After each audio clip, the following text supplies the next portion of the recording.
life, every day, late at night, not okay. All I want, and I pray, all I need are some Showbiz Kachika TV. Hello mga kachika!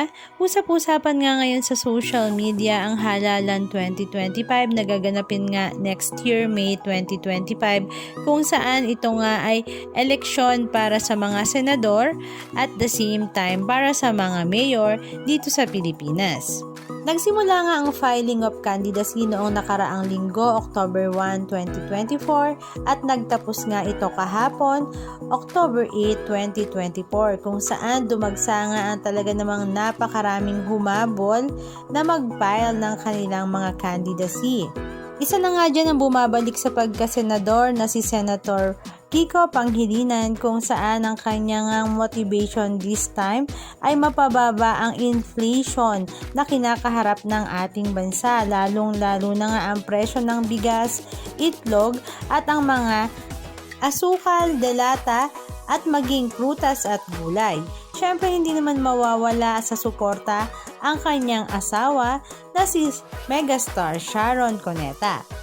At dahil nga naroroon si megastar Sharon Cuneta ay naroroon din nga ang kanyang mga fans, lalong-lalo na nga ang mga Sharonians na matagal ngang naghihintay sa kanya dahil excited nga silang makita ang megastar at the same time ay para suporta na nga rin kay Kiko Pangilinan. At syempre hindi naman nakapagpigil na mag-comment ang mga Sharonians at ang mga netizens na kaya nga mahal na mahal ng mga netizens at mga Sharonians si megastar Sharon Cuneta dahil talaga namang napaka-approachable nga nito sa kanyang mga fans at talaga namang walang kaarte-arteng yumakap at humalik sa kanino man. Magiging dating singer na ngayon nga ay attorney na si Jimmy Bondoc ay nag-file nga rin ng kanyang candidacy bilang senador. Under PDP laban nga siya at nirerekomenda nga siya ni Senator Robin Padilla.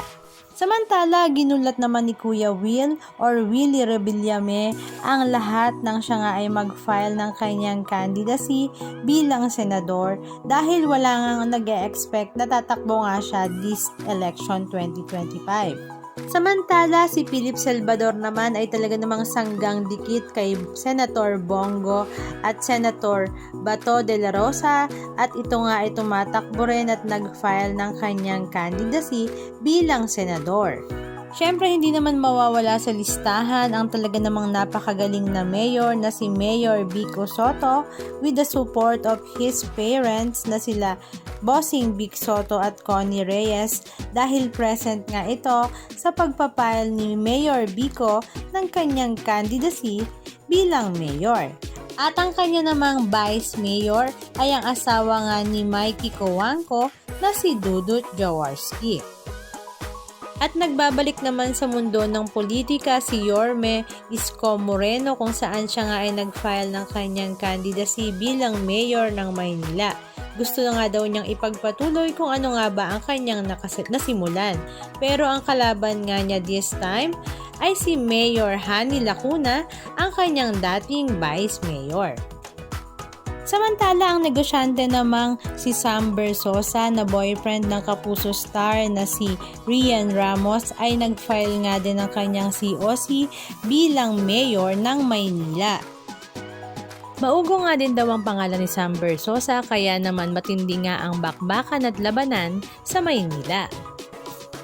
Ang anak naman ni Yorme Isko Moreno na si Joaquin Domagoso ay tumatakbo namang konsihal ng District 1 ng Maynila. Maging si Aaron Villaflor ay tumatakbo ring konsihal sa Tarlac. Si Aljo Rabrenica naman ay tumatakbo bilang konsihal ng Angeles, Pampanga under retired Chief PNP Oscar Albayalde Party.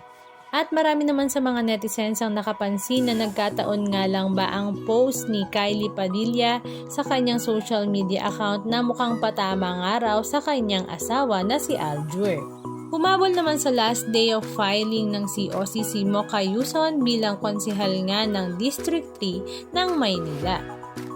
Samantala, ang hirap na nga at hingal na magsalita na si Ate Guy Nora Honor ay sasabak rin nga sa Halalan 2025 bilang second nominee ng People Champs Party List kung saan nanilalayon nga daw tulungan ang mga kasamahan sa entertainment industry.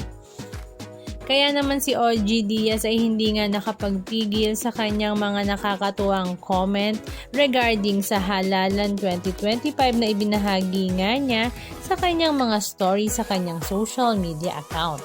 Halika at panoorin natin ang ilan sa mga video clips ganap na kanilang ibinahagi.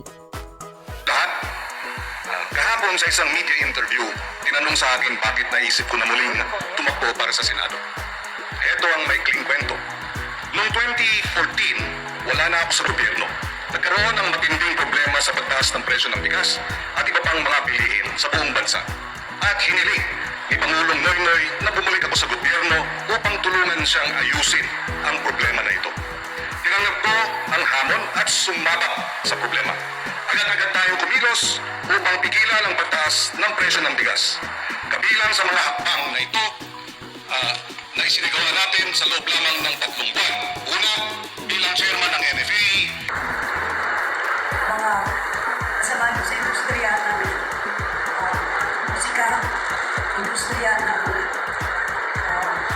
dami, sa Misili, at sa entablado, lahat po sila ay kaya po magandang loob at talaga gusto makatulong para sa lahat, lalo na sa ating mga kababayan.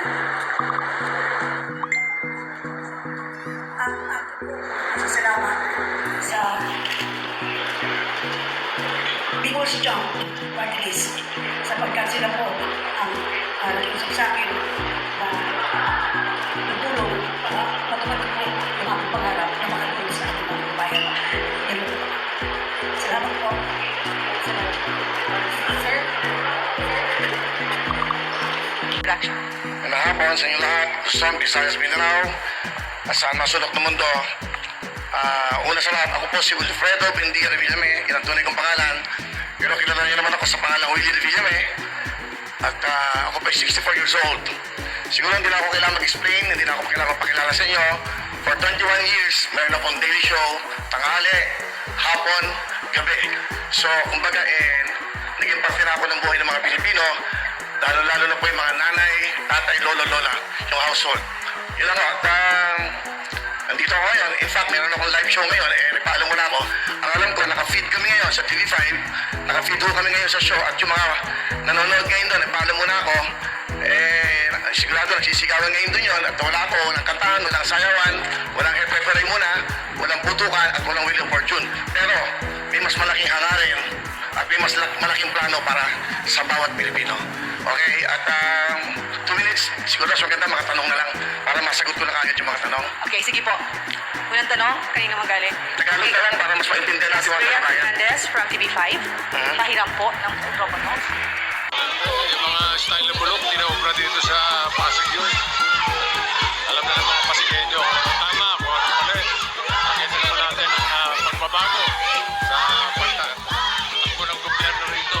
Kaya mga old style na politika, ma-effect na rito. Sa Pasig. Matalino ang mga Pasigueño. Matalino na ang ating mga botante.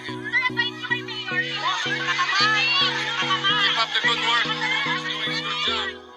I'm proud of him. Your son is facing a billionaire this time around. Mas kabado po ba kayo this time compared to when he first ran or the second time he ran? Kasi kayo din.